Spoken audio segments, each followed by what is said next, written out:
Hello, YouTube. This is the Thunder Wizard, Mahadeva, Michael William Denney.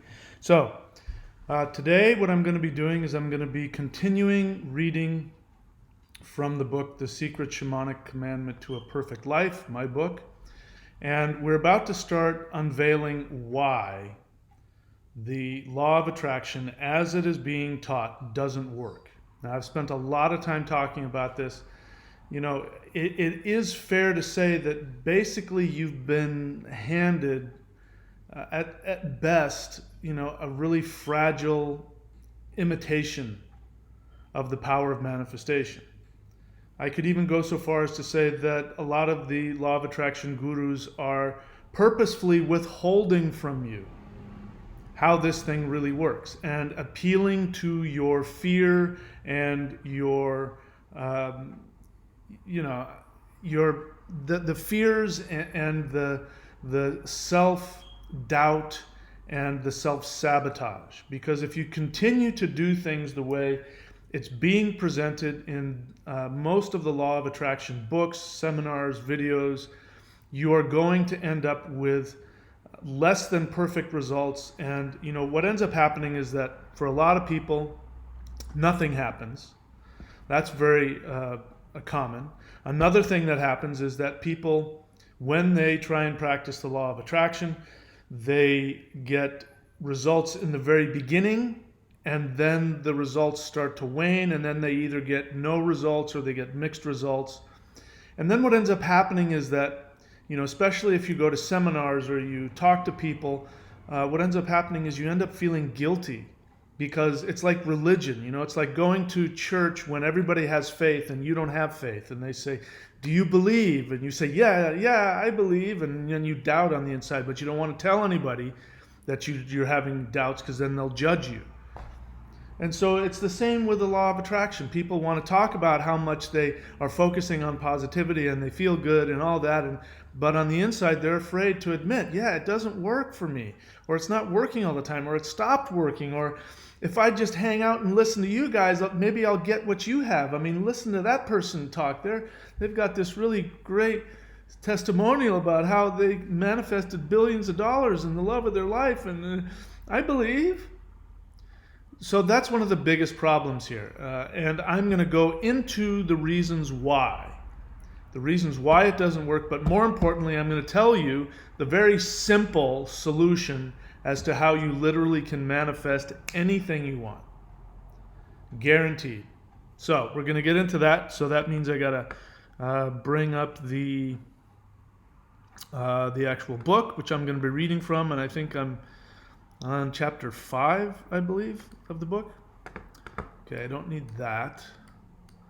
So I don't need that anymore. Let's see. Secret Commandment. Nope, that's not it. All right, just give me a second here. Sorry, I got to find it now.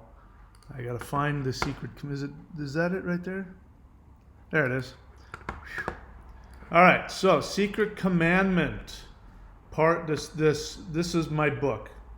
I have a book that I've written called The Shamanic Secret Commandment to a Perfect Life. And if you want to see all of my books, you can go to courses.thunderwizard.com. Has all of my links there, and you can scroll down to where it says books. You can also just go onto Amazon and look for it. So we're now on page 18 of my book, the Shamanic Secret Commandment to a Perfect Life. And this chapter is entitled Why the Secret Usually Doesn't Work. By the way, I'm going to just go ahead and read, and then at some point I'll stop. And as I'm reading this, if I have any feelings that come up or any editorial comments or new insights, I will share those as I'm reading.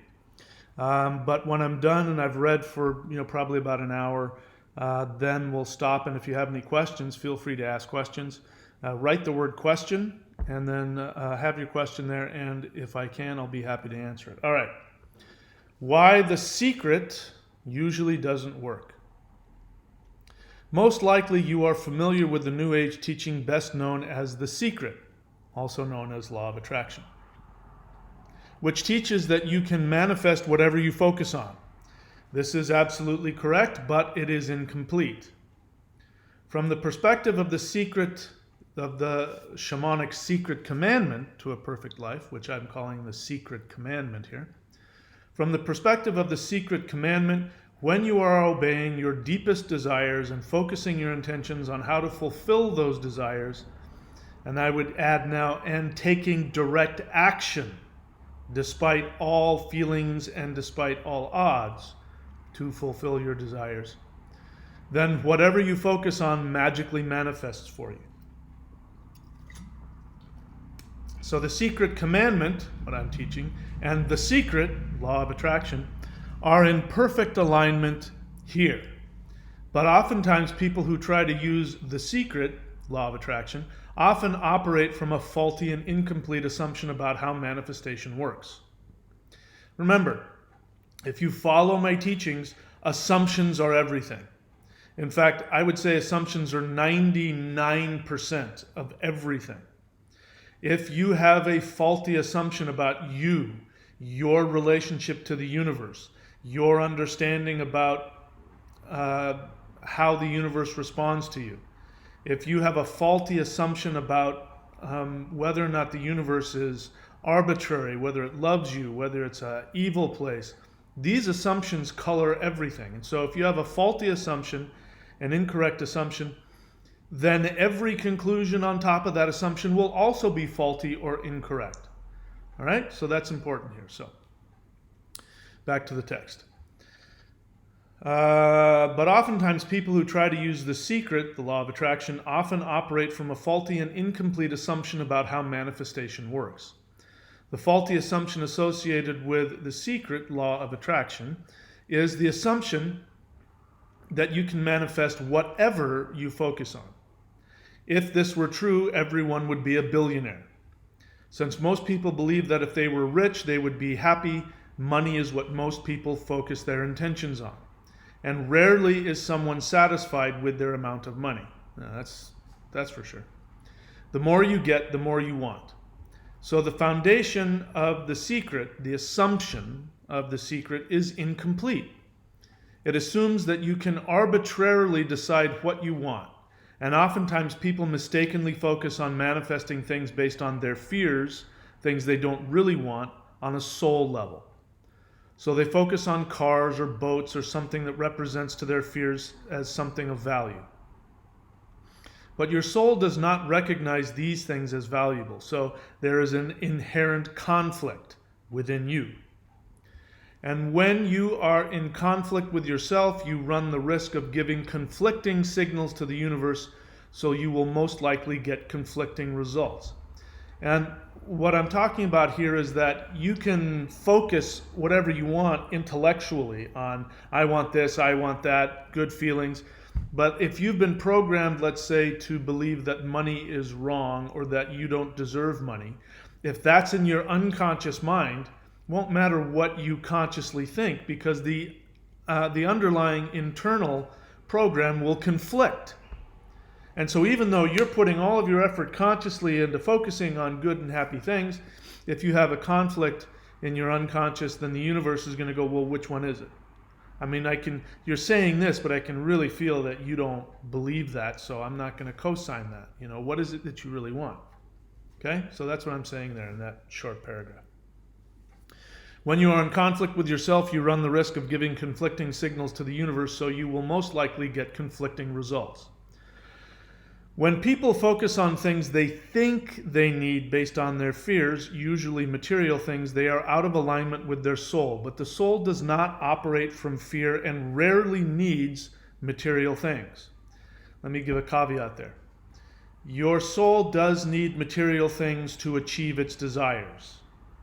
Now, if your desire is to live naked in the woods and achieve enlightenment, if that is your soul desire, then yeah, you don't need a whole lot. If your desire, like me, is to travel the world and live in beach houses and surf on the beach, and then you're going to need money in order to pay rent and buy plane tickets and rent cars and that kind of stuff. So it's not that I am focused on the material, it's that I'm focused on exactly what I want. It turns out that I do need some material things to achieve that. So it's not an either or. And it's easy to hear what I just read and to spiritualize it and say, oh yes, I don't need a lot of money. Well, maybe you do, maybe you don't. It all depends on what it is that you truly want. All right, so when people focus on things they think they need based on their fears, usually material things, they are out of alignment with their soul. But the soul does not operate from fear and rarely needs material things. So part of this process is to listen to your soul rather than your fears. This may cause some conflict and some confusion, but that is part of the fun, to figure out what your soul really wants. Your soul will only focus on activities and lifestyles that bring you great joy. So if your desires require money, oftentimes you can get these things with little or no money. Instead of focusing on the money you think you need, just focus on the activity or the lifestyle and assume you will have whatever money you need to achieve it. Don't worry about the dollar amount. The universe will figure that out for you. That's really important. You can go back and watch me through the years as I share my experience, and this is part of what I do. I'm constantly telling you what's going on in my life, what I'm working toward, because then you'll be able to see whether or not I pull it off. And then you'll know whether or not I'm telling the truth, whether or not it works for me. I want to be completely transparent. And there have been times in my life recently where, what I wanted 5 or 6 years ago was I just wanted to live in the woods. And it was really simple. I mean, I was able for $650 a month, I was able to rent a huge cabin in the woods, and I could walk out my front door and walk to the end of my little street, and then I'd be in wilderness, and I would just hike for hours in the mountains, whether snowing or whether it was summertime. It was amazing. And that didn't cost a whole hell of a lot of money, and I had everything that I needed. I was perfectly happy. I even had a brand new car, I remember. So now my desires are a little different, and they're a little more expensive, but as it is before, I end up having absolutely all of the resources I need to achieve everything I want. So it's not about the dollar sign. It's about what is it that you want. You have to be honest with yourself. What is it that you want?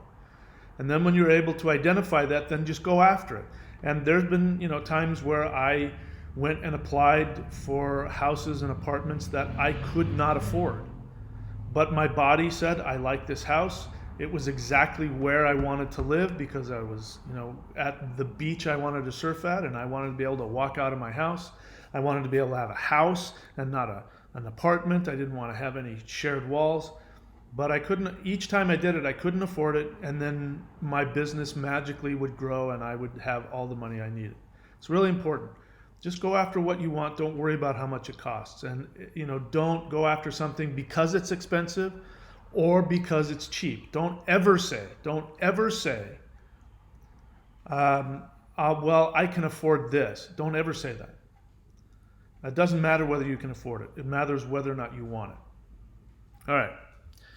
I know this sounds, I even hear myself say it, and it sounds, so many red flags are going off in my head about, oh, that's so impractical. Oh, you're teaching people to go into debt. Oh, that.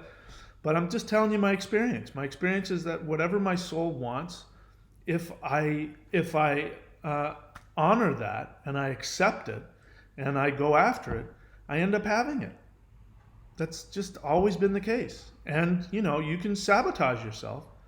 There's no shortage of that. Anyway, let's keep going. The secret works, let me see, what did I just say here? I said, instead of focusing on the money you think you need, just focus on the activity or lifestyle and assume that you will have whatever money you need to achieve it. Don't worry about the dollar amount. The universe will figure that out for you. The secret works, secret meaning the law of attraction. The law of attraction works only if one understands that the universe instantly manifests our deepest desires when we focus on them and take action to fulfill them. But if a person focuses on something that they only think they want, they usually fail to manifest their intentions, or worse yet, are unsatisfied if they do manifest their intentions. Where most people incorrectly apply the secret law of attraction is when they try to focus on manifesting things that are not in alignment with their deepest desires. Oftentimes people are confused about what they really want as opposed to what they think they want. We can lie to ourselves, but the universe cannot be fooled. If you focus on something that you only think you want, or on something that you have been taught to believe you want, or what you believe you should want, you will be in conflict with your deepest awareness.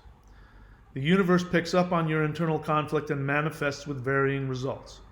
You see, most people do not believe that the universe wants them to have their deepest desires fulfilled. That's really important. Let me repeat that. You see, most people do not believe that the universe wants them to have their deepest desires fulfilled. Most people do not trust the universe to naturally fulfill their passions and desires, and so they think they have to get it for themselves. So they use the law of attraction as a way to cheat and get what they think they want from the universe. Most people are not doing this on a conscious level. This is usually happening on an unconscious level. They unconsciously believe that they are unworthy of their deepest desires. They unconsciously feel guilty about what they really want, and so they are in deep conflict. They unconsciously believe that the universe is against them.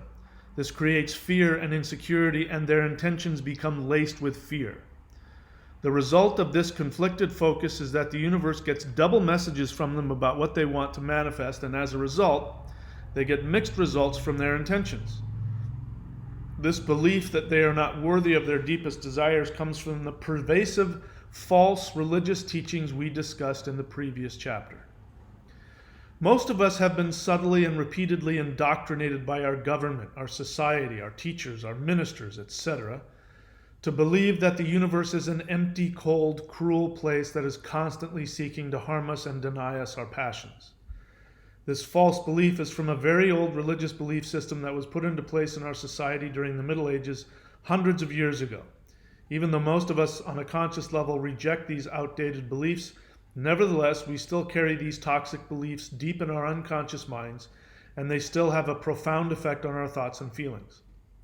As a result, even if someone is a progressive thinking spiritual person, they may still believe on a deep unconscious level that they need to protect themselves from the cold, cruel universe by surrounding themselves with a lot of material things like money, houses, cars, etc. So, because they believe that they must provide themselves with all their resources, they first focus on manifesting money, cars, houses, fame, etc. And even if they are successful in getting these things, most people are unsuccessful in this area of manifesting, they still find that they are lonely, scared, and unhappy. If, like most people, they are unsuccessful in manifesting the money and the cars and the houses that they think they want, then they assume that the secret is false and they give up. Or worse, they assume that they are doing something wrong and they judge themselves for being bad at manifesting. They continue to try even harder and harder to believe in the law of attraction for years with little or no success. This only creates a deeper sense of fear, frustration, and insecurity. This negative cycle creates a self-fulfilling prophecy of failure, and you can guess the rest of the story. So this brings us to another fundamental rule regarding the secret shamanic commandment to a perfect life. Successful manifesting of desires is based on trust. Let me say it again. Successful manifesting of desires is based on trust. I put this here because most people don't trust the universe. I don't care. You know, the vast majority of people who are going on cruises, listening to Zohar the Magnificent channel all the entities, and they're believing in all their positive whatever, they still also believe that reptilians run the world. They still believe the world is flat. They still believe that they're being lied to. They believe that everybody is out to get them. They believe that they're trapped in a matrix and they have to find their way out of the matrix. Those are all beliefs that assume that the universe hates you. Even if you choose to believe in a matrix, and I teach that we do live in a matrix, even if you do believe in conspiracies, I definitely know that there are conspiracies out there. Even if you choose to believe that there are legions of negative entities, and I know for a fact that there are, seeking to cause you damage, if you don't have a belief that underneath all of that is a universe that you have a love relationship with, that loves you. In fact, it loves you so much that it's not going to force anything on you. If you want to be miserable and in pain, if you want to live out of fear, the universe is not going to stop you. The universe is not codependent. You know, a lot of people who are angry, a lot of people who are depressed, you know, and they do things, you know, they rebel and they do all kinds of things to make a statement about, you know, all that. What's really happening is that they're like little kids, they're having a temper tantrum. Little kids have temper tantrums because they're testing to see if their parents will finally succumb and give them everything they want. And so if you end up succumbing to a child that's banging its fist on, screaming and yelling, and you give it what it demands, that it will learn that it can manipulate you into giving he or she whatever they want. So people do that with the universe, and they have temper tantrums. And the universe says, hey, listen, this isn't my problem. I'm happy to give you what your soul desires. You're the one that has the problem with all that. You believe that you are this victim, and you can go ahead and believe that. I'm not going to stop that. You know, I used to believe a while back, I used to use the word, you know, God is not codependent. Because people pray, oh God, please give me this. If you give me this, I'll do that. Please, please, please. And I promise. You know, who's the Cat Stevens? I don't know if maybe you've never heard of him. He was a really, really popular folk pop artist back in the 70s. Amazing magician, amazing musician, incredible voice. And he all of a sudden disappeared. And he disappeared because, according to him, he was out swimming and he thought he was going to drown. And apparently he's Muslim. You know, his parents were Muslim. I'm assuming. And so as he's swimming and he thinks he's going to drown, he makes this deal with God. And he says, you know, if you let me live, I will devote my life to you. So, of course, he survived. He ended up not continuing with his amazing music career. Amazing. He ended up stopped doing that, and he went full hardcore to becoming a Muslim. And even at one point, you know, you can hear him around 9/11 saying that, you know, if you really listen to the Quran, it does talk about jihad. I mean, he was just so full-on hardcore that he, from my perspective, he threw away his gift because he made a deal with God. So I'm here to tell you, you don't have to make any deals with God. You're God. You created the universe. If you're miserable and you're a victim, that's because you are choosing to go into that matrix and to live that. And the universe goes, oh, hey, God wants to play victim. I'm not going to get in the way. You've got to have the trust that the universe is your servant and that it loves you, and that if you're going after what you truly want, it will, like a butler, will give you everything you want. But you have to know what you want. You don't know what you want, you can't blame the universe for that.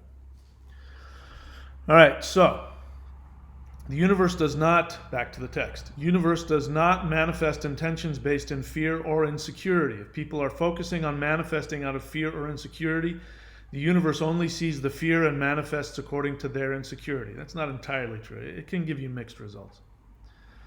Even if they are focusing on money, for example, if the desire for money comes from a fear of lack, they usually only manifest lack, not money.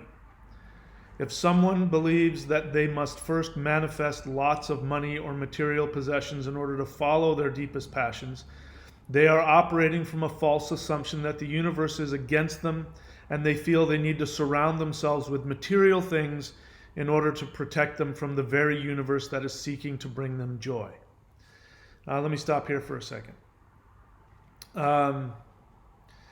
What I have come to find out is that people are addicted to their feelings. And this is one major thing the soul has come here to learn that its desires and its intentions are more important than whatever feelings you're having. Don't get me wrong. I'm not saying to deny your feelings. I'm saying quite the opposite. I'm saying you must be conscious of all of your feelings and take action according to your soul. That is the definition of enlightenment. Enlightenment is not being in this state of orgasmic bliss where you have no problems. That is not enlightenment. I have experienced people who have been in that, and they've been the most destructive people I've ever met. So a lot of times what people will say when I'm talking with them and when I'm teaching them this is that they will say, yeah, but I don't feel it, but I don't think I'm ready, or nobody will like that, or I don't think I have enough money, which is another way of saying I don't feel like I can do it. I don't feel safe. But if you have money, you feel safe. So the feeling, it's not important for you to feel good. It's only important that you know what it is that you want and you take action as though you're going to get it. That's it. It's as simple as that. Simple is not easy because that means you have to live with all those uncomfortable feelings and take action anyway. Most people, like little kids, want to feel good before they do it. But you have to grow up. This is part of growing up. Taking action based on consciousness regardless of how you feel, without denying your feelings. All right, back to the text. I run into this almost every day in my phone consultations. When I encourage someone to fearlessly follow their passions, a client would often say, I would love to, but first I need to make enough money so that I don't have to work. Then I have enough money not to work, then I can follow my dreams. To which I respond that the universe does not work that way. First, you must focus on your deepest desires and imagine yourself living that dream regardless of the money. If you focus on your innate fantasies and take action towards them, the universe will provide any money if it is needed. That's important. You may not need money. You may be fine without it. Sometimes, you end up having a house because you're, in exchange for, looking after the place or mowing the lawn, somebody might let you live there for free or for a reduced rent. I mean, I've had all kinds of things like that happen in my life. So it may not be about the money. It's about resources. Resources are when the universe gives you what you need. Money, if that's the easiest and quickest way, then money is what's going to manifest. The universe has no interest in manifesting money or resources you don't need to fulfill your soul desire. The universe does not like to waste energy. If deep in your soul you know that you only need $40,000 a year to fulfill all your desires, the universe may not give you $100,000 per year just to feed your insecurity. Think about it. How much do you really need to achieve all of your true desires? I know from personal experience that it doesn't necessarily take a lot of money to have abundance in all areas. You also know this on a deep level. So, focus on what you really want and just allow the universe to provide you what you need to accomplish it. Having said that, my experience has also been that, when I allow myself to really expect to have everything that I want, I usually have everything I need and more. So I'm never, sometimes I'm not as much right on the edge. I used to be like have just exactly what I needed, but usually now I pretty much have more than what I need. If you are not manifesting as much money as you think you need, then either you are in conflict with yourself about how much money you really need in order to accomplish your soul desire, or you may be operating from a place of fear and insecurity. You see, the universe does not recognize money by itself as anything of value. In fact, the truth is money doesn't even really exist. It's an arbitrary thing. I mean, it's nothing. It's ones and zeros. That's why people can have, millions of dollars in the stock market one day and then be dirt poor the next day, because it doesn't really exist. At one point, money was representative of gold. And the dollar bill or the coin that you had, sometimes coins were it. Coins were silver and gold. And so if you had a coin that had X amount of silver in it, it had X amount of value. But now that's not the case. Coins and paper money, paper is just paper. It just represents, it's an IOU from the government. The government says, we're holding on to your gold over here, and here's an IOU. But now it doesn't even represent gold or silver, which it used to. It doesn't even represent that anymore. But even that, people, some people go off, especially these conspiracy nutbags. go off on, having gold, and they invest in gold, and I have X amount of gold. Well, gold, if all of society falls apart, gold is going to be as worthless as anything else. Unless you have a gold toilet bowl that you can crap into, it doesn't mean anything. It's symbolic. You can't eat gold. You can't do anything with it.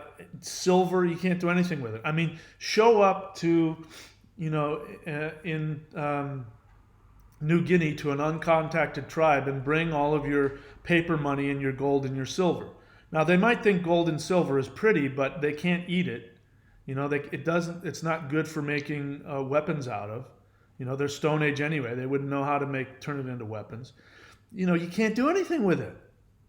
It's all up here. It's all an illusion.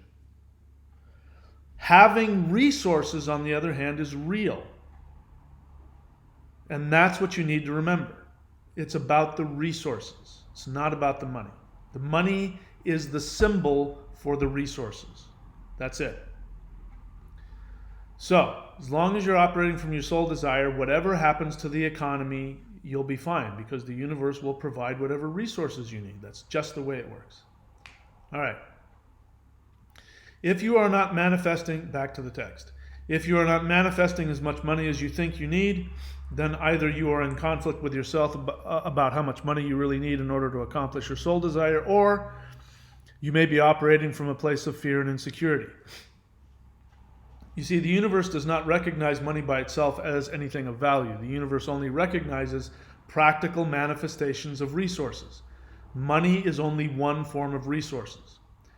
Money is nothing more than a symbol of physical resources. Money by itself cannot feed or clothe you. It cannot love you or keep you warm at night.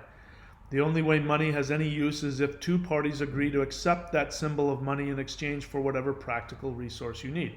Again, take $5 million in paper money and go find a tribe in New Guinea that's never met anybody from the outside world. They're going to take that money and use it for fire starter. Doesn't mean anything. It only has meaning if you and I agree it has meaning. Now, food has meaning whether or not you or I agree in it. Clothing has value whether or not you and I decide to like the color. It can still keep you warm. See what I mean? The universe provides whatever resources back to the text.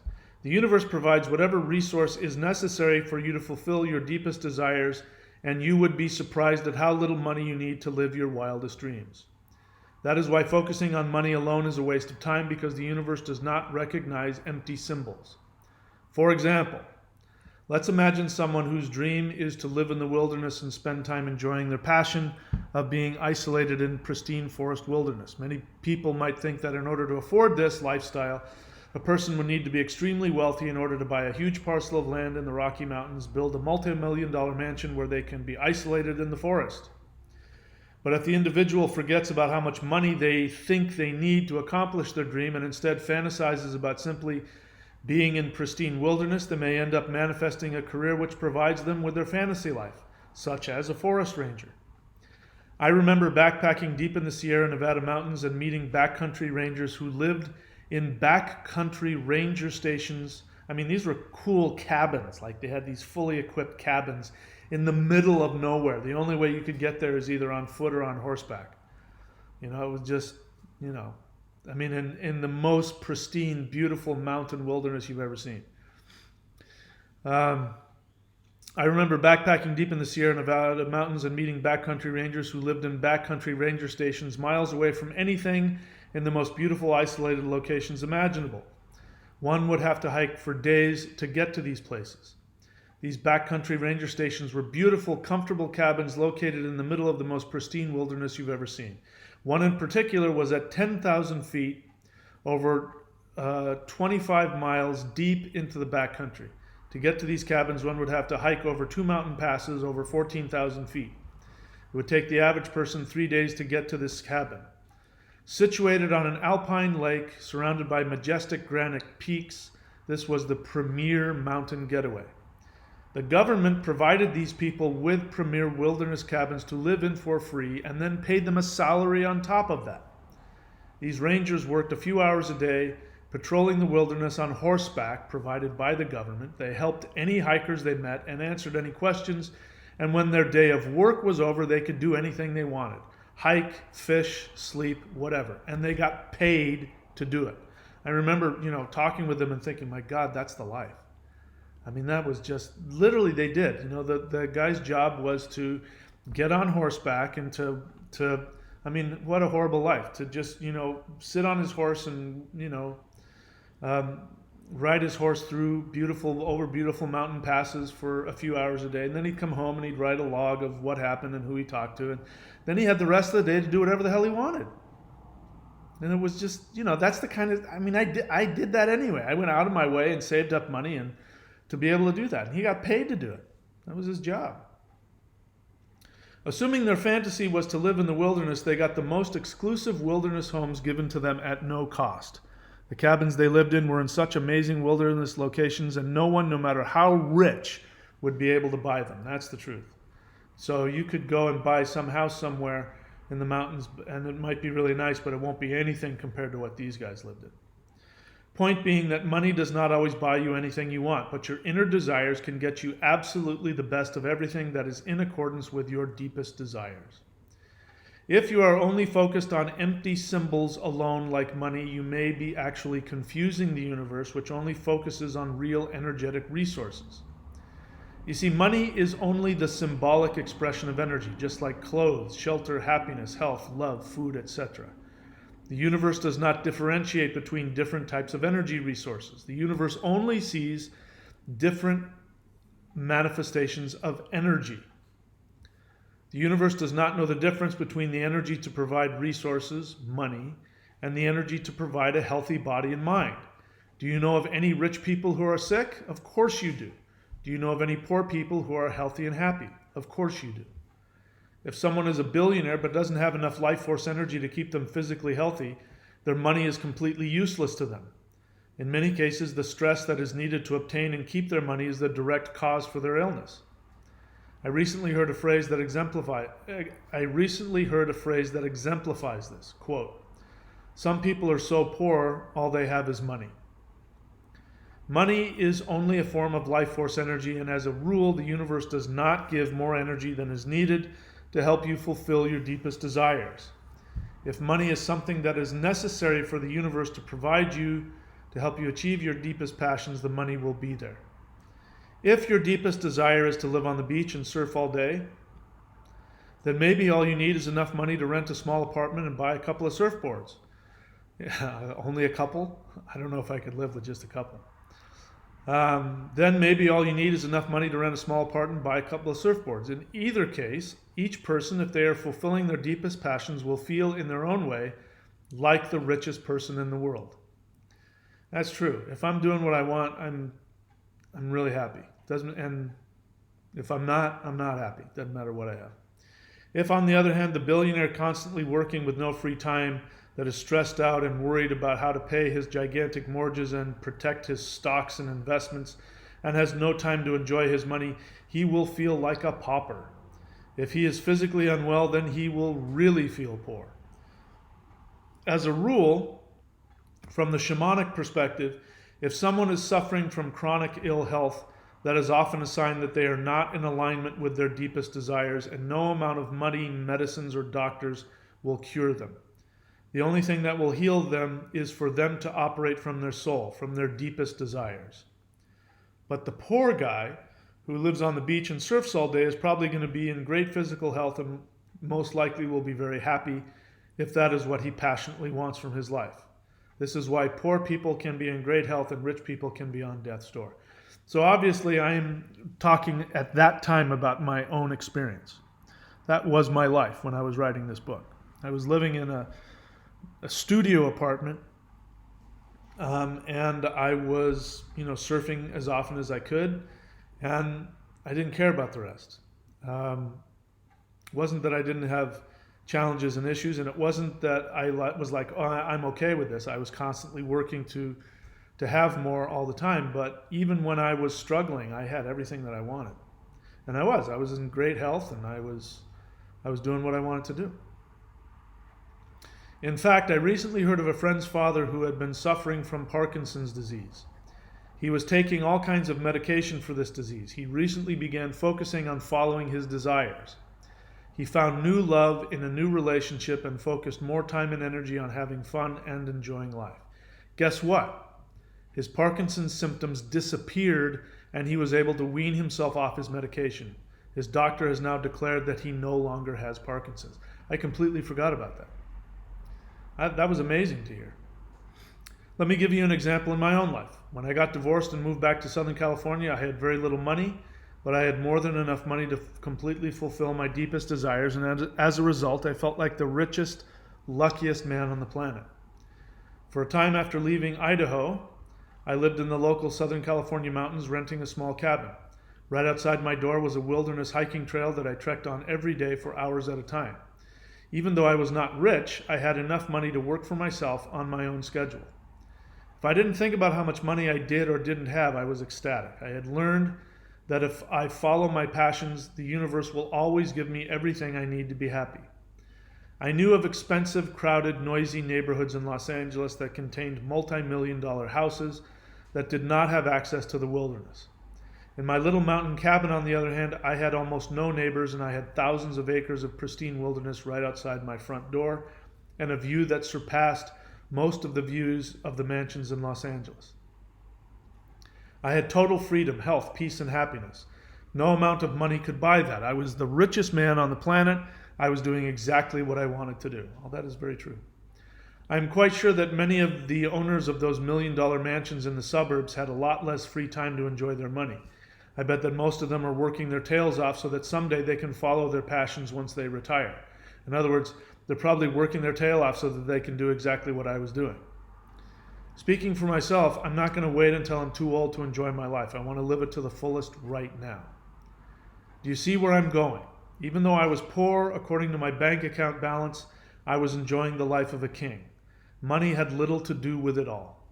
I committed myself to following my deepest passions, and as a result, the universe provided me with the resources necessary to live in my version of nirvana.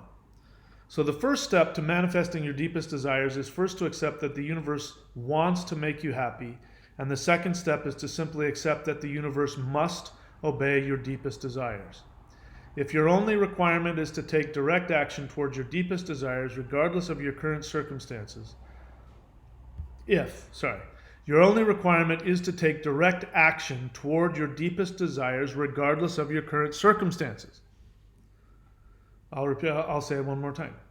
Your only requirement from the universe, from God, your only requirement is to take direct action toward your deepest desires, regardless of your current circumstances.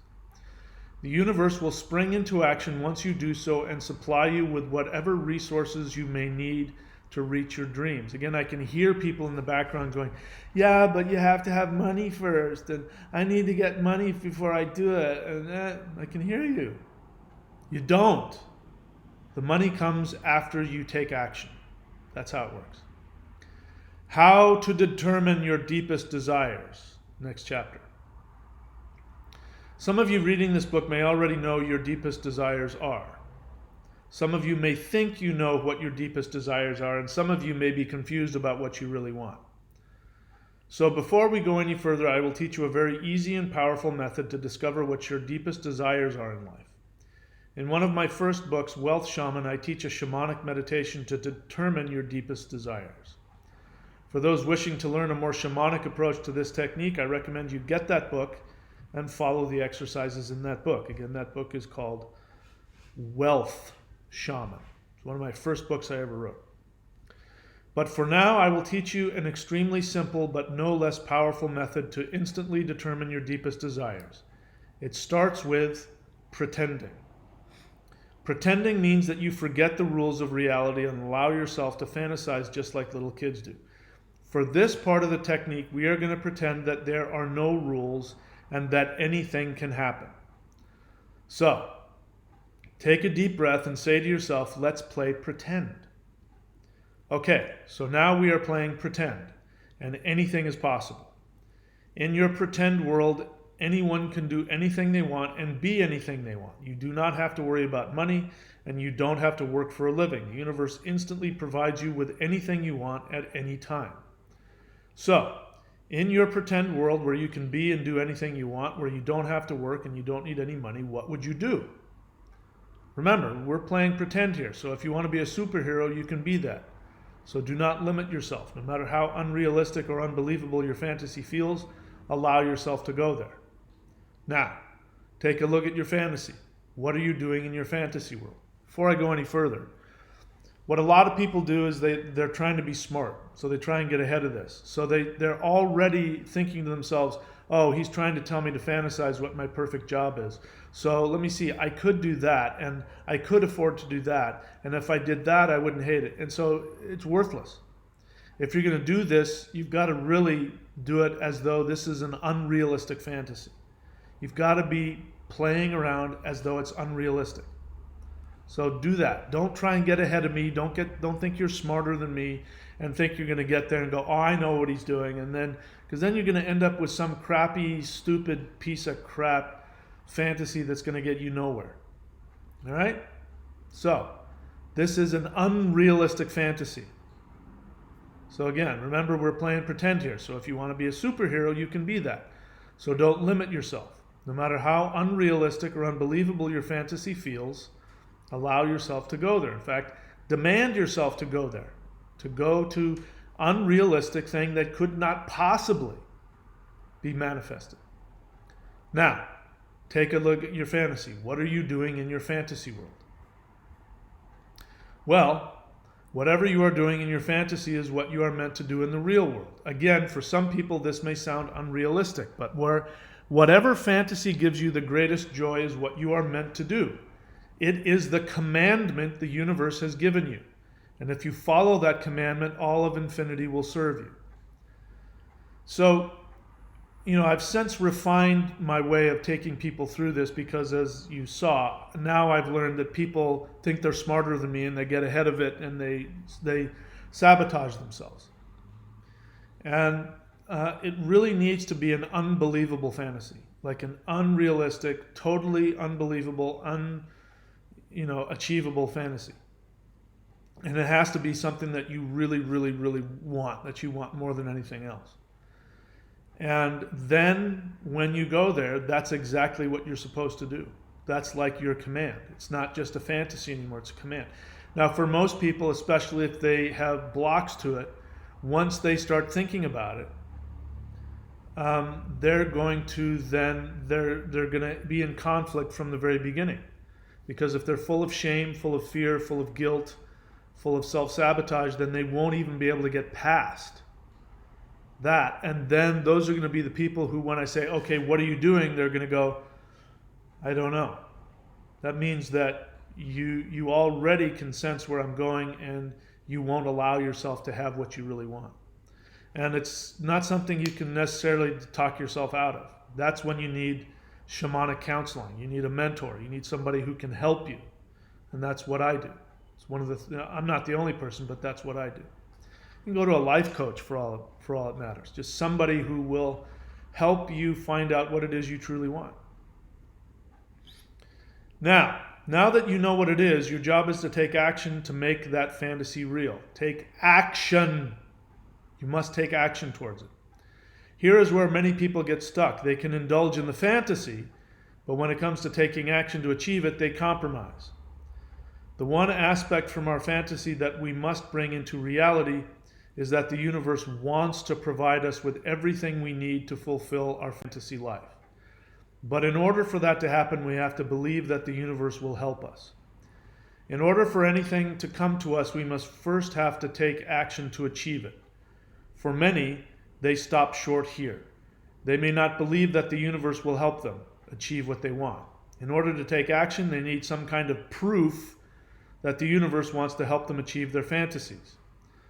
So this is why so many people want to win the lottery. They believe that if they can get a ton of money dropped in their lap, that they can take action on their dreams. But this is not how the universe works when it comes to manifesting our desires. At least not all the time. I hear this all the time in my counseling work. When I help a person discover their soul desire and encourage them to take action to fulfill it, they often tell me, well, I can't take action yet. I need to make more money first. This is how people stay stuck and never move forward. This is because the feeling that you need to make more money before you can take action toward your dream comes from a place of insecurity. It means you don't trust. It means that you do not believe the universe will provide you with the resources necessary to fulfill your dreams. So while you are waiting to make more money or win the lottery, the universe is waiting for you to take action. The universe has all the money and resources already necessary for your soul desire and is impatiently waiting to give it to you, but you need to take action first. Taking action is how you give the universe permission to provide you with what you need. So do you get that? Bear in mind, you're God. You created this matrix. You created this universe. You created the mechanism with which to, it's like a bank. You got to go in there and withdraw the money. And so you've created that. If you're not doing that and you're waiting around for the right job or the right this to give you the money, it's like the bank teller's going, I got your money right here. Do you want it? And in order to get him to give it to you, you have to start taking action towards it. Then he goes, oh, you need money for that. Here you go. And it starts handing you the money. If you are waiting before you take action, that is like saying to the universe, wait, I'm not ready yet. And the universe withholds resources from you because you are giving it the message that you do not want the resources yet. The universe honors your fantasies but only responds to action. Taking action is how you show the universe that you are serious and that you trust that the universe will provide for you. You can be as scared as you want. You can be full of disbelief as long as you take action. That's what I was saying earlier. It doesn't matter how you feel. As long as you have awareness plus action, you have anything. You can be aware of all of your fears. You can be aware of all of your doubt. You can be aware that you don't believe it's going to work. But if your consciousness tells you to take action because that's what your soul wants, and you do that, that is the recipe that never is thwarted. So, the universe responds to your action more than your feelings. So, take action. Remember that the universe is here to serve us, not the other way around. The infinite universe is waiting for you to take action toward what you want. Then it responds by supplying the necessary resources to fulfill that desire. I'll say it again. Remember that the universe is here to serve you, not the other way around. You've been taught, even by New Age spirituality, that your job is to serve the universe. It's the other way around. It is a universal shamanic rule that in order to allow the universe to release the resources necessary to achieve our fantasies, we first have to take action toward them. The shamanic understanding is exactly like our pretend world. Everything you need will be given to you once you surrender to your dreams. Believe that the universe will support you in manifesting your deepest desires, and you take action to create them. So, again, understand that, for us, we're told, we live in a society where imagination. That kid, boy, he's got quite an imagination. But we got to bring him into the real world. So we let little kids have fantasies when they're 4 years old. But once they start turning 5, 6, 7, then we start smashing those fantasies out of them and telling them, you got to work hard. Life is tough. You can't ever have what you want. Look at me when I was a kid, blah, blah, blah. So you've been created to believe that your fantasies are ridiculous. But from the shamanic perspective, your fantasies, unless you've got some mental illness, your fantasies are the universe's command to you. That's how the universe commands you. It sends you things through your intuition in your fantasy life. That's how you know.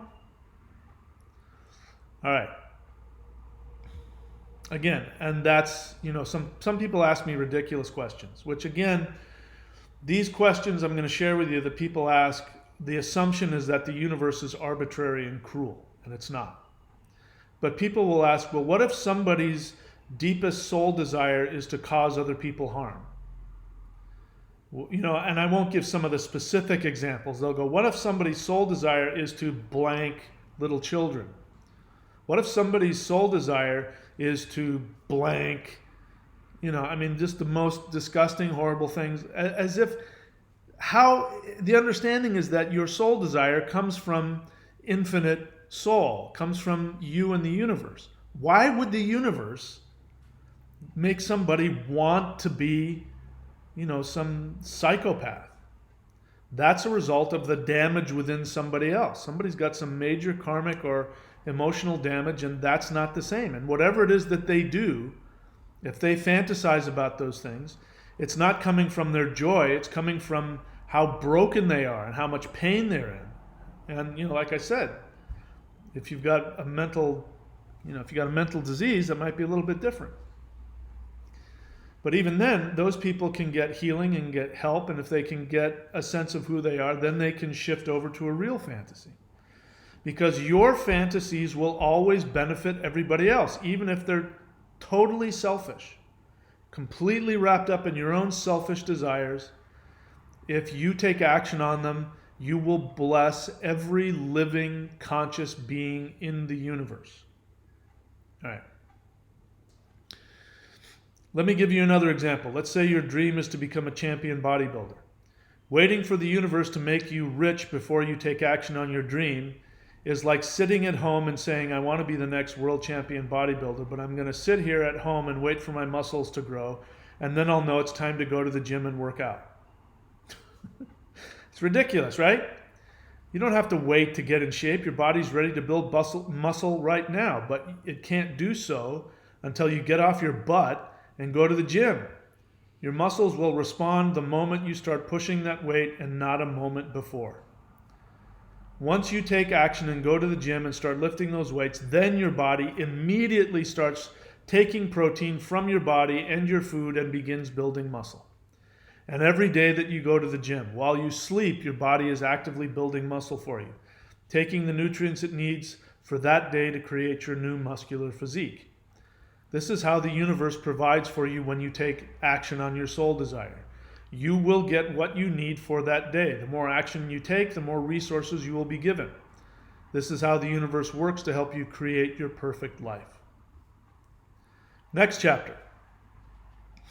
When your deepest desires are, quote, silly.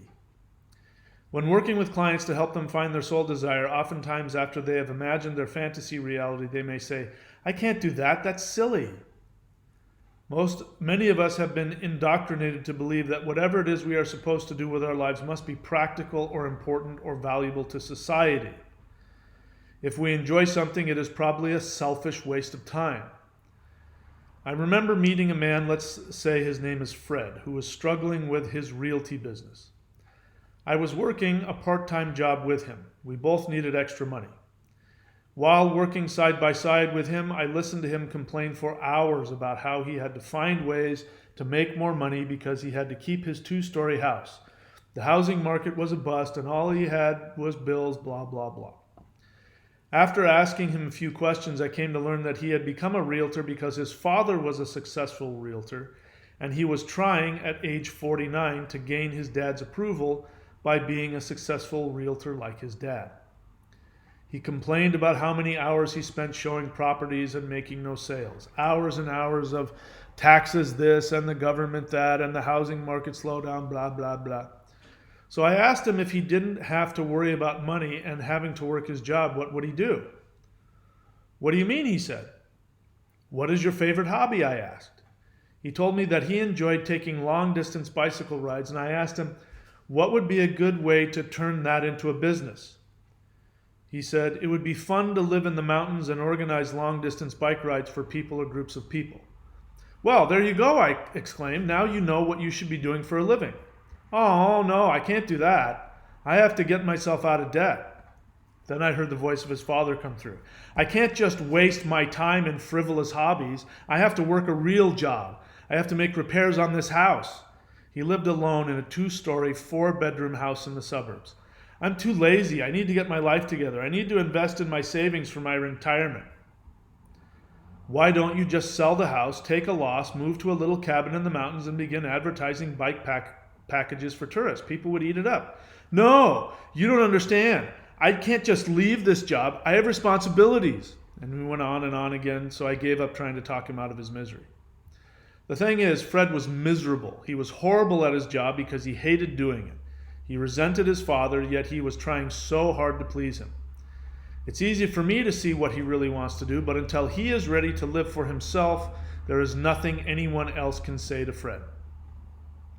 But listening to Fred complain about his life really woke me up. Once again, to realize that I only have this one life in this body, and wasting my time trying to please other people is, well, a complete waste of time. The real reason Fred was a failure as a realtor wasn't because he was bad at it. It's because selling houses wasn't what he really wanted to do. Fred wanted to spend his life riding bicycles. Fred grew up with a critical father who downplayed his dream of being a bicycle racer, and now, even at age 49, Fred was not able to, quote, get his life together and be the responsible person his father always wanted him to be. He was still stuck in the past, hoping his aging father would suddenly praise him and accept him as a good boy. By the way, he was also addicted to weed. In fact, he was, he grew it and sold it. So, there you go. I'm not trying to make light of Fred's problem. I understand what he was going through. I remember the last thing I said to Fred about this issue, when this life is over, you're not going to look back at how much money you made or how responsible you were. You're going to ask yourself if you enjoyed your life. And I would even go so far now as to say that probably if that were the case, he'll look back and he'll go, I should have just rode my bicycle and enjoyed myself. There was nothing stopping me. All right, next, let me see how far we are. We're on page 38. Let me see how far are we through the book. We are taking action. So let's see, how long have I been talking? I have been talking for 1 hour. Okay, so we'll stop it here at the next one will be taking action on the secret commandment. So that'll be part 3, and then we should get through it. So for now, I will go ahead and stop and see if there are any questions. JHM Jester. Okay, usually if you write the word question, I'll know what you're talking about. Has the wizard come back to himself? Are you meaning, have I realized that I'm not a reptilian? Nope, I'm still a reptilian. That's there's going to be a lot more of that, but I'm in my human part of me now. I'm pretending to just be a human spiritual teacher, so don't tell anybody. All right. I don't really want to respond to that. Anyway, let's see. All right, so here's one of my, I haven't looked at it yet, but I can tell by the name. This is one of my biggest fans. So something he said has made YouTube automatically hold his comment. I don't even know if he's still watching right now. But this guy really is one of my biggest fans, and he really loves having conversations with me and giving positive comments. Let's see if he does that today. All right, let's see. Here we go. Show, so everybody can see it. His name is Dead Spaceman 111. So this guy is a dead body, and he is in a spacesuit, and he is floating somewhere in the universe. And it's quite a feat that as a dead spaceman floating through space in his spacesuit, he is able to send texts that get here to my computer. So that by in itself, we got to give him a lot of credit for that. So Dead Spaceman 111 says, this guy, I suppose he's talking about me, this guy confessed he was a reptilian earlier, laughing my ass off. What full of shit, SMH, I don't even know what that means. What does SMH mean? He said his mothership is just outside his house, and he turned off transponder so he is not heard. Bahaha. Wow. I can't get anything past this guy. I mean, this guy's smart. This guy's really smart. There's some other things that he and I have been talking about, which I've been wanting to share with you, but I won't do it here because, But, I got to hand it to him. He caught me. How could I possibly be a reptilian? I mean, Yeah, I've been trying to fool you guys, and he caught me. So there you go. No questions. Got 22 people here. So listen. You know how the drill goes. If you don't have any questions, then I got to either entertain you, sell you stuff. So I will do a little bit of business here. So lockdown.thunderwizard.com. $3,214 worth of savings. I am giving away, and it's not a lie, I am giving away all of my video courses and video certifications. I don't even know how long it would take to get through all that. $3,214 worth of stuff. The only thing that you're paying for is 5 services that you get from me. That is, a live Skype session with me. That's the only thing you're paying for.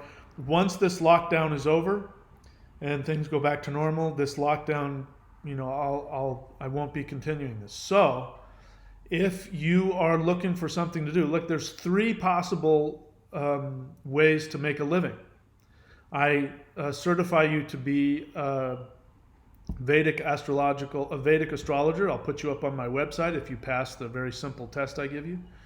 You can become a rune reader, and I'll put you up on my website as a rune reader. And if you again just passed a simple test after going through and watching all of the information, and you can become a life coach. I teach you exactly what this book teaches you how to do. I've had a few years since then, and I've figured out exactly what questions to ask and in what order. And I teach you what to say and what to do. If you want to start as a life coach, I don't have a website here. Maybe I should, how to find your perfect career, whatever. Where I have other people do the same kind of thing. You can do that too. So 3 possibilities if you're not working right now. You got laid off. While you're waiting for your job to come back, you can get certified in 2 different things and have 3 different job possibilities, or business possibilities. I'm not going to pay you. Don't get me wrong. I'm not saying I'll pay you, but if you put effort into it, there's no reason why you can't be as successful as I am. That's the only thing you pay for. The other thing, somebody has said to me, this comes from a viewer who said that I need to promote my Patreon page more. So I'm going to do that. Thunderwizard.com is my Patreon page. There are multiple levels. Right now there's 3 different, there's 5 or 6 different subscription levels. The first level is you get to become or learn master shamanism. Again, hundreds of hours, if not thousands. I don't even know how much. Hundreds of hours of very specific teachings on shamanism, ritual, energy work, runes, the medicine wheel, Norse mythology, the gods. Stuff, and I go into very specific detail, spells, magic. I go into very specific detail about how to master shamanism, and that's $25 a month. And if you don't like it, after your first month, if you don't get anything out of it, just cancel your subscription. Then there's the Manifestation Mastery course, which is $50 a month, and I go into specific detail how to learn to manifest, what it is that I do. If you want what I have, you got to do what I do. I teach you how to do that. Then there's the Divine Union of Masculine and Feminine, which, to be honest, I haven't put a lot of time and effort into yet, so don't worry about that one yet. And then there's the first level apprenticeship, where you get to work with me once a month. You and I have a session once a month. I'll do your Vedic chart for free. I'll look at your Shamanic North Star chart for free, and then I'll always have that, and you can talk with me for an hour once a month about whatever you want, whatever questions you have, or you can have me as a mentor, as a guide, whatever. And then there's a second level where you can twice a month, and then there's a 4 times a month, which I don't think anybody does. I don't know anybody that does that one. And so there's a couple others, but that's the Thunder Wizard. That's my Patreon page. That really helps pay the bills.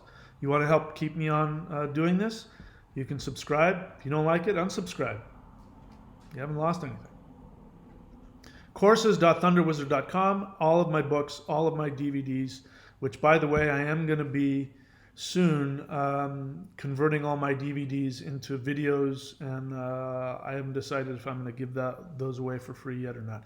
Here's my goal here, by the way. My goal is to get my channel so popular that all I have to worry about in terms of finances is the YouTube advertisements. Right now, I'm making like $200 a month, so I can't live off of that. But all that means is I need more views and more subscribers. So if you want to help me with that, then get the word out. Take these the URLs of these videos and put it on your Facebook, put it on wherever, Instagram and Whoosy What's It and TikTok and whatever the hell people use these days, Twitter, and get people to my channel. And when I get to the point where I don't have to work with people, or I'm not required to work with people or sell services to make money, then everything will be for free. You guys want that? I want that. Help me out with that. Get people over to the channel. All right, there. I've done my business now. Let's see. Is there any questions here? Runaway train. It's not a question, but I'll go ahead and read it here. I appreciate you very much because I think you're onto something profound that goes against the grain from 99% of all the self-imposed victims out there spewing fear on YouTube. Thank you. I agree. Penelope Leiden says, thank you for sharing your wisdom. This was right on time for me. Much appreciated. All right, so no more questions. So I get to, gosh, what a tough life. I get to either work on more videos or relax or walk down to the beach or something like that. Wish me luck. I've just given the immigration lawyer all the stuff they need in order to get a new visa. Normally things have been absolutely perfect for me. They hand out visas to Americans, but you have to leave every 3 months. And as long as you leave, you can come back, a week later or whatever. And I was doing that for a while. But then the border closures and the pandemic, if I left, I wouldn't be able to come back. And I sure as hell do not want to go back to Southern California right now with all the lockdown and all the stuff that I'm hearing. So I've applied for another year-long visa, and I don't know how much, it's up to them how much they give me, but that would be really nice if I didn't have to worry about it. And then I could, either stay here for as long as I want. And if I have to go back to the States, I don't want to do it I don't want to do it at all, but I certainly don't want to do it while people have to walk around with masks on. That would be horrible. So keep good thoughts for me in terms of that. And that's it. I'll talk to you guys later.